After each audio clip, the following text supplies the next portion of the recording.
Hey guys, welcome back to another episode of Mike's DVDs and Blu-rays collection. I'm your host, Mike. I guess I'm a host. If this was a show, I would be your host. So anyway, guys, this is going to be part 2 of my Woody Allen collection. Like I said previously, he's done a lot of movies. He's got like a 40-some year career making movies. And then even before that, he wrote Broadway plays. He was on the radio, TV. He appeared on all kinds of talk shows. Some of his famous interviews with Dick Cavett. So yeah, he's had a really long-ish career since the 60s. You know, he's been around. He's constantly worked since then. So he keeps busy. He's getting older, but he's still punching, man. He's still putting them out, writing and everything. So let's go part 2. Some of these movies, this is going to be a mixture of 1980s and 90s movies. There might be another decade in there, but this is just some mixtures of those. So let's get right to it. This is an Arrow Academy release. This is Region B from the UK. This is 1985's Purple Rose of Cairo. Such a great movie. I remember this as a kid also watching this. And it's really cool now that I'm a classic movie fan and that watching it now, it makes more sense. You know, like when I was a kid, I didn't really connect with the old movie version of it, part of it. But, him coming off the screen, it kind of takes place in the early 30s and stuff. So it's really, really good movie. This was like just a big hit for Woody Allen in 1985. Great cast: Mia Farrow, Jeff Daniels, Danny Aiello. Probably one of Mia Farrow's best roles. I mean, my dog is barking back there. If you can hear him, he loves Mia Farrow. I don't know why, but one of her best roles, Purple Rose of Cairo. Next up, this is a movie from 1982. And I actually just watched this for the first time. This was a movie that I've had and I just never watched for some odd reason. But this is the older MGM DVD edition of it. This is a Midsommar Night's sex comedy. And I liked it. It was really pretty good. You got cinematography again by Gordon Willis. This basically takes place in... Gosh, I want to say the 30s or the 20s. I think it takes place in the early 20s. It's about a wife and husband, Woody Allen, and what is his wife? Oh, his wife is Mary Steenburgen, and they kind of get together with some friends and sister or cousin or somebody. Some different people get together one weekend, and they're different couples discover other couples, and it's all the neuroses that makes a Woody Allen movie. But yeah, it's one of his lesser talked about movies. It's not a movie he talks about a lot. It doesn't get name dropped a lot, so it's kind of an underrated movie it's definitely an underrated gem in his filmology. That's for sure. A Midsummer Night's sex comedy. Now, next up, this is from the 90s. This is from 1992. Now, when this movie came out, it was just at ground zero of the controversy that happened in 92 between Mia Farrow and Woody Allen. They had been living together for over 10 years. They had adopted some children together. He wasn't like a live-in father. They lived separately. He wasn't so connected with the kids. That was her thing. It's a weird dynamic. I mean, if you read some books about Woody Allen, there's even a documentary on, I think it was at Netflix or HBO Max about it, and it kind of talks about the controversy and stuff. But there's some stuff I didn't really know about their relationship. They had a really different relationship. They weren't like hand holding, sleep in the same bed, couple. They lived kind of separately. He worked a lot, writing movies, and he wanted his private time, but he would visit the kids. They were together. Always thought they were married, but they weren't married. They were just dating. But 1992 is when the whole big boom happened. He started having an affair with one of Mia Farrow's adopted children. But she was, 18 or 19 or whatever. She was from Korea or China or something. She was Asian. And so it wasn't his daughter. It wasn't her daughter even. It was just an adopted girl. But the affair, everything happened. And then there was allegations of this with other kids. And it was just a big, messy breakup. And it was all in the news. And this movie came out around the same time, Husbands and Wives. And it's funny, Mia Farrow's in the movie with Woody, and he's working. And you just wonder, like, was all this on the surface while they were filming, or or what? But it's just watching this movie, you really pay attention to Mia Farrow and Woody Allen in it, because it's like the calm before the storm, because it was on every paper, it was in all the news all the time. But Husbands and Wives, really good movie. I liked it. I rewatched it recently. This is the Twilight Time Blu-ray release of it. It's got a great cast. Like I said, Woody Allen, Mia Farrow. It's got Judy Davis and Juliette Lewis, Liam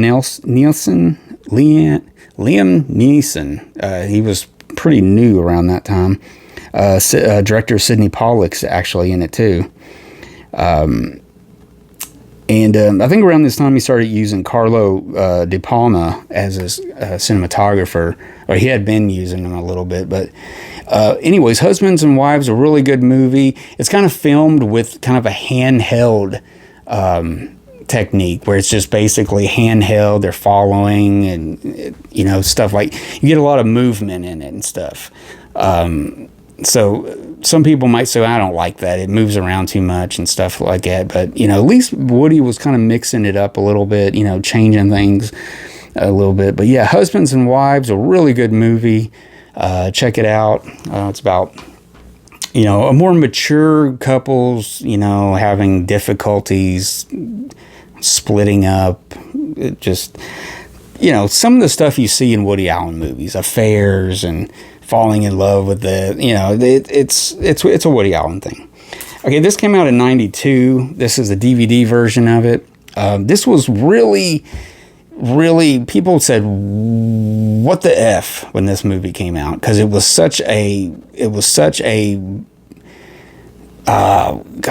was like, came out of left field. Like, they just, like, wow, what is this? And people couldn't, I don't think people took it well. They just didn't get into it. They didn't understand why he made this movie. But the movie I'm talking about is Shadows and Fog. It takes place in the 1920s in Germany. It's filmed in black and white. And Woody Allen, it talks about there's like a carnival. There's a guy or woman or somebody's murdering people in this town. So everyone's a suspect. Everybody's like, what, and it's actually not a bad movie. It's very beautifully filmed. It's all one big set. It was filmed in New York's Astoria Studios, and it was like a huge set they built to make it look like 1920s Germany. So really, really cool, guys. Give it a chance. It's not that, I would give it a 3-star rating. It's not that bad, really. It's really pretty interesting, especially if you love black and white photography. It's really beautiful. I believe Carlo De Palma did it, cinematography again. So there you go, Shadows and Fog. Next up, this is a new movie too that I'm just seeing for the first time. Another kind of dramatic turn for Woody. He usually puts some dramatic stuff in there. He has his classic comedies, and he puts, But one of these movies I never got to see it. I always remember the artwork and everything like this, the cover of this 1990s Alice, and Mia Farrow's pretty decent, pretty good in this. She plays let me read this one. I don't confuse you. For 16 years, Alice Tate has been ignored by her husband. It has John Hurt in it, who just recently died, or William Hurt, I'm sorry, William Hurt, spoiled by wealth and tranquilized by boredom. But when she unexpectedly falls for a sexy musician, played by Joe Mantegna, gosh, I missed his name.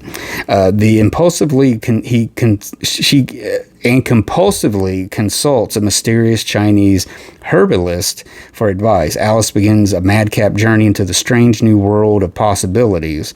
But as she begins to realize who she is and what she values, Alice must also confront her deepest fears and decide how far she'll go for love and what she'll risk to change her destiny.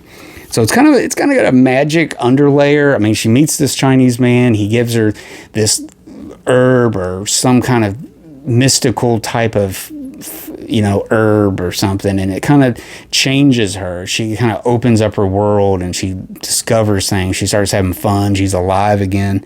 So yeah, it's pretty cool. It's semi-comic. But it's basically a drama. And I thought it was really good, actually. It's not that bad. I need to watch it a few more times to get really familiar with it. But yeah, it's got William Hurt in it. He just recently died. But there you go, 1990s Alice. And finally, guys, this is a movie from, I want to say 1999. Is it from 1999? Some of these movies never put the date on there. I don't know. 1999. This was a movie starring Sean Penn.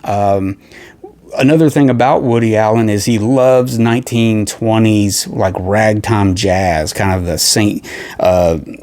the New Orleans jazz, kind of early jazz type stuff. Pretty interesting. He sits in with a band every Tuesday night or something at some club in New York, and he even does that religiously. But this was a movie that's kind of based on a guy. He's a guitarist. This takes place in the 20s. He's kind of modeled on the famous guitarist around that time.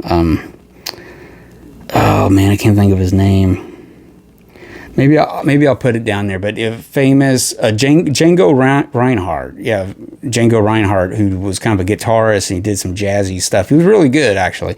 So the movie I'm talking about, Sweet and Low Down, really kind of funny, kind of off the wall. It's got some strange elements to it, but a lot of fun, actually. It's really good. Sean Penn is really acting it up, man. He's really going for it. It had 2 Academy Award nominations for Best Actor and Best Supporting Actress. It stars Samantha Morton, Anthony LaPaglia, messed that up, Sean Penn, of course, and Uma Thurman. And really interesting movie. And this is another movie that I kind of missed around that time in 1999. I missed a lot of movies in 98, 99. I was like hanging out with friends all the time. I was young, dude, running around, and I missed a bunch of movies. But anyway, Sweet and Low Down. It's got a great soundtrack. Really cool. It may turn you on to some different music. And stuff, so it's really cool. I was already familiar with the music that was kind of featured in it, so it was really cool. So Sweet and Low Down, definitely a movie to check out. I don't think it's on Blu-ray. I'm not 100% about that. This is the DVD, the early DVD. It came out in 2001. So there you go, Sweet and Low Down. So there you go, guys. That's part 2 of my Woody Allen collection. I'm definitely going to have a 3 and 4, maybe even a 5. And I'm going to show off those laser discs that I have too. But I hope you guys like this. These are just some of the... I really love Woody Allen. He really kind of turned me on to cinema. I mean, the Marx Brothers, Charlie Chaplin, Woody Allen, W.C. Fields...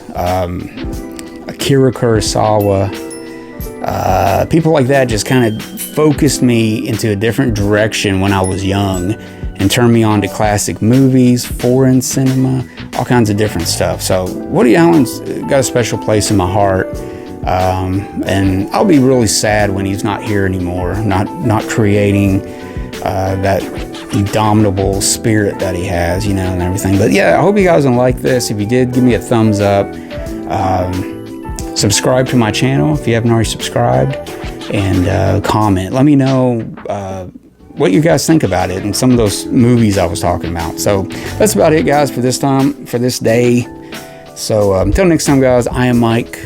Watch some Woody Allen tonight, and I will talk to you guys and see you guys next time.